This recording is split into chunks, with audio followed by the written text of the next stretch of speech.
بسم اللہ الرحمن الرحیم۔ السلام علیکم۔ اسیر محبت، رائٹر شمینہ طالب، قسط نمبر 9۔ رات کے 3:30 بج رہے تھے۔ اس کی آنکھ الارم کی آواز پہ کھلی۔ وہ اٹھا، کچھ دیر غائب دماغی سے ادھر ادھر دیکھتا رہا، پھر آنکھیں بند کی۔ ایک دم علیزے کا چہرہ اس کی بند آنکھوں کے سامنے آیا۔ وہ جھکی پلکیں۔ سلار کا دل نہیں کر رہا تھا کہ وہ آنکھیں کھولے، اور اسے جانا تھا مہر کو لینے۔ اس نے آنکھ کھولنی پڑی۔ اس کی آنکھ کھلی، ایک مسکراہٹ نے اس کو لبوں کو چھوا۔ وہ اٹھا، اپنی گاڑی کی کیز اٹھائی، بٹوا اٹھایا اور روم سے باہر نکل گیا۔ وہ ایئرپورٹ پہ کھڑا مہر کا انتظار کر رہا تھا، جب سامنے سے اسے مہر آتی نظر آئی۔ ہے بڑی، کیسے ہو برو؟ اس نے آتے ہی ساتھ سلار کے بازو پہ اپنی مٹھی ماری۔ ٹھیک، تم کیسی ہو؟ آ گئی پاکستان کی اور گھر کی یاد؟ وہ اس کو لیے آگے بڑھ رہا تھا اور ساتھ میں سوال کر رہا تھا۔ برو، آپ نے مجھے مس کیا نا، تبھی ایسے بول رہے ہیں نا؟ مجھے پتہ تھا آپ مجھے مس کریں گے، لیکن ماننے سے انکار کر دیں گے۔ اس نے شروع میں شرارت اور آخر میں اداسی سے کہا۔ وہ لوگ گاڑی میں بیٹھ گئے تھے اور مہر کا منہ لگاتار چل رہا تھا۔ سارا راستہ مہر کے سوال کے جواب اور اس کے لطیفہ سننے میں گزرا تھا۔ وہ گھر پہنچے تو سامنے آمنہ بیگم صوفے پہ بیٹھی انہیں دونوں کا انتظار کر رہی تھی۔ آ گئے تم لوگ؟ کیسی ہے میری بچی؟ آمنہ بیگم مہر کو گلے لگی۔ ایک دم فٹ۔ ماما مجھے بھوک لگی ہے، بیٹھو میں کھانا لاتی ہوں تمہارے لیے۔ سلار، تم کچھ کھاؤ گے؟ سلار جو ان دونوں ماں بیٹی کی محبت دیکھ رہا تھا، ان کی آواز میں متوجہ ہوا۔ نہیں ماما، میں روم میں جا رہا ہوں، سونا ہے، کل یونیورسٹی جانا ہے، بہت ضروری کام ہے کل۔ ویسے ماما اب ہمیں بھائی کے لیے لڑکی دیکھ لینی، ابھی وہ بول ہی رہی تھی جب سلار نے اس کی بات کاٹی۔ نہیں بہن، آپ اتنی محنت نہیں کرنا، آپ تھک جاؤ گی، میں خود ڈھونڈ لوں گا۔ ڈھونڈ نہیں لیں گے، موصوف نے ڈھونڈی ہوئی وے، آمنہ بیگم فوراً بولی۔ کیا؟ میں کیا کو کھینچ کر اور تیز آواز میں بولی، اور وہ ایسے کہتی بہت پیاری لگ رہی تھی۔ بھائی یہ غلط بات ہے، میں کچھ مہینے کے لیے باہر کیا گئی، آپ نے لڑکی بھی ڈھونڈ لی۔ ارے بھائی کون سی لڑکی، میں بس پسند کرتا ہوں اس کو، بس کل بتاؤں گا، اسے دعا کرو ہاں کہے تھے تمہارے بھائی کو، کہیں ایک جو لگا ہی نہ دے منہ پہ، عزت کا فالودہ ہو جائے گا۔ ہاں ہاں بھائی، بھلا میرے بھائی کو کوئی یہ کر سکتا ہے؟ وہ بھی نہیں کرے گی انشاءاللہ۔ ارے بھائی آپ کو کیا ہو گیا ہے؟ لڑکی نے بدل دیا ہے تمہارے بھائی کو، ماشاءاللہ بھی آئی نہیں ہے اتنا بدل دیا، آ جائے گی تو پورا کا پورا انسان بن جائے گا میرا بیٹا۔ ماما ابھی کے انسان نہیں ہوں۔ سلار کا منہ آمنہ بیگم کی بات پہ کھل گیا۔ اس کا منہ کھلا دیکھ ہال میں مہر اور آمنہ بیگم کا کھیکا گونجا۔ سلار وہاں سے چلا گیا۔ علیزہ کی آنکھ الارم کے بجنے کی وجہ سے کھلی تھی۔ اس نے اٹھ کے ٹائم دیکھا، صبح کے 4:30 ہو رہے تھے۔ وہ اٹھی، بالوں کا جوڑا بنایا اور اٹھ کے باتھ روم میں گھس گئی۔ سلار کمرے میں داخل ہوا، ایک گہرا سانس لیا اور چہرے پہ ہاتھ پھیر کے خود کو نارمل کیا اور گھڑی میں ٹائم دیکھا۔ 4:30 ہو رہے تھے۔ ٹائم دیکھ کے واش روم میں وضو بنانے چلا گیا۔ علیزہ باتھ روم سے باہر آئی، 4:40 ہو رہے تھے۔ جائے نماز بچھائی اور نماز پڑھنے کھڑی ہو گئی۔ سلار باہر آیا، جائے نماز بچھائی اور نماز ادا کرنے لگا۔ نماز پڑھ کے علیزہ نے دعا کے لیے ہاتھ اٹھائے۔ اس کے سامنے سلار کا چہرہ آیا۔ بے اختیار اس نے اپنی آنکھیں بند کی، ایک آنسو اس کی آنکھ سے ٹوٹ کر گرا۔ سلار نے نماز پڑھ کے سلام پھیرا اور دعا کے لیے ہاتھ اٹھائے اور آنکھ بند کر گیا اور بولنا دعا مانگنا شروع کی۔ آج بھی اس کی دعا میں سب سے پہلے علیزہ ہی تھی۔ یا اللہ، تو ناممکن کو ممکن کرنے والی ذات ہے، تو جب کہتا ہے تو ہو جاتا ہے۔ میرے مالک، تجھ سے جب کوئی دل سے مانگتا ہے تو اسے کبھی خالی ہاتھ نہیں چھوڑتا۔ یا اللہ، میں تجھ سے ایک ایسی لڑکی کو مانگتا ہوں جس نے مجھے تجھ سے قریب کروایا۔ یا اللہ، میں تجھ سے اس پاک دامن لڑکی کو مانگتا ہوں۔ وہ بول رہا تھا، ہولے ہولے اس کی آنکھوں سے آنسو بہہ رہے تھے۔ علیزہ نے دعا کے لیے ہاتھ اٹھائے، اس کی آنکھوں سے گرم سیاہ گر رہے تھے۔ یا اللہ، میں آپ کو ناراض نہیں کرنا چاہتی۔ یا اللہ، آپ کو ناراض کر دوں گی تو کون ہوگا میرا؟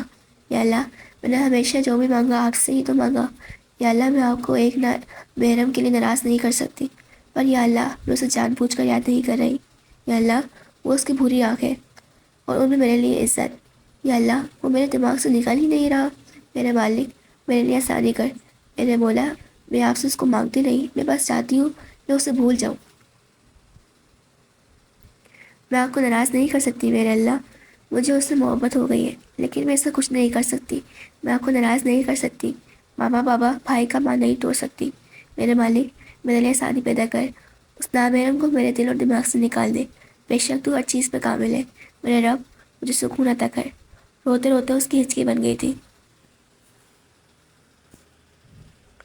آج دو محبت کرنے والوں نے اپنا معاملہ اپنے خدا کے آگے رکھا تھا۔ ایک نے زندگی بھر کا ساتھ مانگا تھا اور ایک نے بھول جانا۔ دیکھنا یہ تھا اب دعا کس کی قبول ہونی تھی۔ کیا ملنی تھی سلار کو اس کی محبت، اس کی مانگی گئی دعا، یا اسے ٹوٹ جانا تھا تاکہ اللہ تعالیٰ اس کا ٹوٹا دل جوڑ سکے۔ بہر سلار کے کمرے میں داخل ہوئی تھی۔ وہ تو سلار سے اس لڑکی کے بارے میں پوچھنے آئی تھی جس کو اس کا بھائی دے بیٹھا تھا، پر سامنے کا منظر دیکھ کے اسے جھٹکا لگا۔ سلار جائے نماز پہ بیٹھا رو رہا تھا، اور ایسا کیوں تھا وہ سمجھ گئی تھی۔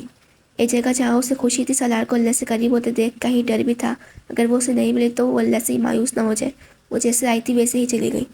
علیزہ یونیورسٹی کے اندر داخل ہوئی۔ جویریہ بھی اس کے ساتھ ہی تھی۔ علیزہ، آج تمہاری آنکھیں اتنی حسین کیوں لگ رہی ہیں؟ مجھے بتاؤ گی مجھے؟ کیا مطلب حسین لگ رہی ہے؟ میں نے تو کچھ نہیں لگایا۔ تم روئی ہو نا علیزہ؟ تمہیں کس نے کہا؟ تمہاری آنکھوں سے صاف پتہ چل رہا ہے۔ اب بتاؤ کیا ہوا ہے، کیوں روئی ہو؟ ارے اللہ کے آگے بیٹھ کر رونے کے لیے کوئی وجہ تھوڑی چاہیے ہوتی ہے، بس آنسو نکل آتے ہیں اور انسان کو اپنے گناہ یاد آ جاتے ہیں تو وہ رو دیتا ہے۔ اچھا ٹھیک۔ مناہل گھر سے یہ بول کر نکلی تھی کہ وہ اپنی دوست کے گھر جا رہی ہے۔ وہ رکشے والے کو ایڈریس بتا چکی تھی، اس سے بھی نہیں پتہ تھا کہ وہ کہاں جا رہی ہے، لیکن بس جا رہی تھی۔ اس کو اب تھوڑا تھوڑا خوف بھی آ رہا تھا کیونکہ یہ بالکل سنسان جگہ تھی۔ میم آ گیا۔ یہ کیا؟ یہ تو بالکل سنسان جگہ ہے۔ کیا یہی تھا؟ پکی بات ہے؟ جی میم، آپ نے جو دکھایا تھا وہ یہی تھا۔ اچھا ٹھیک، تم جاؤ۔ وہ شاہد کو دیکھ چکی تھی، اسی لیے رکشے سے اتر کر اس کو بولا، جی باجی۔ وہ شاہد کی جانب بڑھی اور اس سے 2 قدم کے فاصلے پہ کھڑی ہو گئی۔ کیسے ہو شاہد؟ کہاں غائب ہو گئے تھے؟ میری شادی کو 1 مہینہ ہو گیا ہے، میں نے اس 1 مہینے میں تمہیں اتنا ٹیکسٹ کیے، اتنی کال کی، تم نے ایک کا بھی جواب نہیں دیا۔ وہ بولنا شروع ہوئی تو بریک نہیں لگا رہی تھی۔ خیر چھوڑو، میں نے سلام سے بات کی ہے، وہ مجھے چھوڑ دے گا، لیکن تم مجھے بتاؤ کہ تم مجھے اپناؤ گے شاہد؟ اس نے سوال لگا۔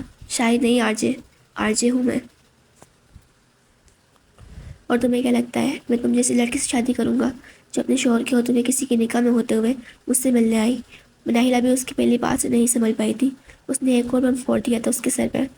ہاں، میں نے تمہیں بلایا کیونکہ مجھے تم سے ملنا تھا اور اپنے ساتھ لے کر جانا تھا۔ وہ ایک قدم آگے آیا۔ کہاں لے کر جانا تھا؟ نہ چاہتے ہوئے بھی اس کی زبان لڑکھڑا رہی تھی۔ میری جان، ساتھ چلو پھر۔ اس نے اس کے چہرے کو چھو کر کہنا چاہا، تبھی اس کا ہاتھ ہوا میں رک گیا اور اس کا جملہ یہیں ختم ہوا۔ مناہل جو اس کے قریب آنے سے ہی اپنی آنکھیں بند کر گئی تھی اور کانپ رہی تھی۔ جب دیکھا ہاتھ نہیں لگا تو آنکھیں کھول کر دیکھا کس نے روکا، لیکن سامنے ارسلان کو دیکھ وہ اور کانپنے لگی۔ کون ہو تم اور تمہاری ہمت کیسے ہوئی میرا ہاتھ روکنے کی؟ جانتے نہیں ہو تم مجھے؟ ابھی یہی کاٹ کے پھینک دوں گا۔ ارے ارے، اتنی میں کیا جلدی ہے؟ سلار نے اس کا ہاتھ پکڑا، ہاتھ موڑ کر اس کی کمر سے پن کیا۔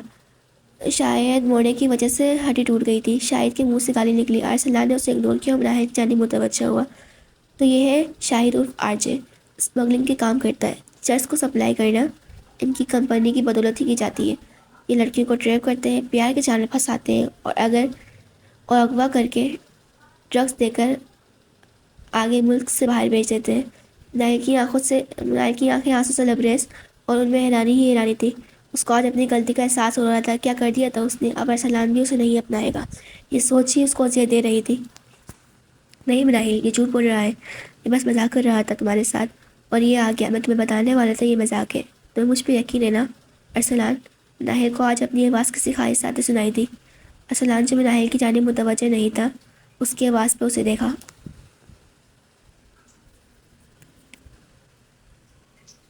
وہ حیران ہوا۔ آج مناہل کے چہرے پہ خوف تھا، ارسلان کو کھو دینے کا خوف۔ ارسلان کو جہاں خوشی بھی تھی وہیں دکھ بھی۔ وہ لڑکی اب زندگی میں کسی پہ اعتبار نہیں کر پائے گی۔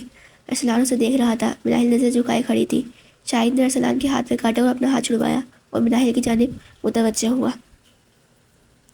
مناہل، تمہیں مجھ پہ یقین ہے نا؟ اس نے پھر سوال کیا۔ مناہل نے نظریں اٹھا کے دیکھا جہاں سامنے شاہد اور اس کے سائڈ پر ارسلان تھا۔ نفرت ہے مجھے تم سے شاہد، نفرت، شدید نفرت۔ نہیں مجھے تم پہ اعتبار، دفع ہو جا میری نظروں کے سامنے سے، مناہل چیخ کر بولی۔ اور شاہد، وہ اس نے نہ آؤ دیکھا نہ تاؤ، بھاگتا ہوا اپنی گاڑی کی طرف گیا اور زن سے گاڑی بھگا لے گیا۔ ارسلان مناہل کی جانب متوجہ ہوا۔ اس کی حالت ٹھیک نہیں لگ رہی تھی۔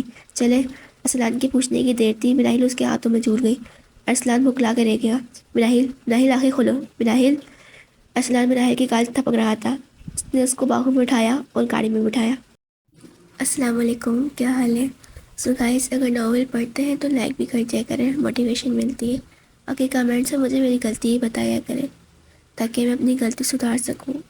یہ میرا پہلا ناول ہے اور وائرل بالکل بھی نہیں جا رہا۔ مجھے پتہ ہے شروع میں محنت کرنی پڑتی ہے اور میں لکھ بھی اپنے شوق سے رہی ہوں۔ باقی آواز کو اگنور کریے گا، طبیعت ٹھیک نہیں ہے لیکن پھر بھی ایڈٹ کی۔ باقی سبسکرائب اور لائک کر کے مجھے موٹیویٹ ضرور کریں۔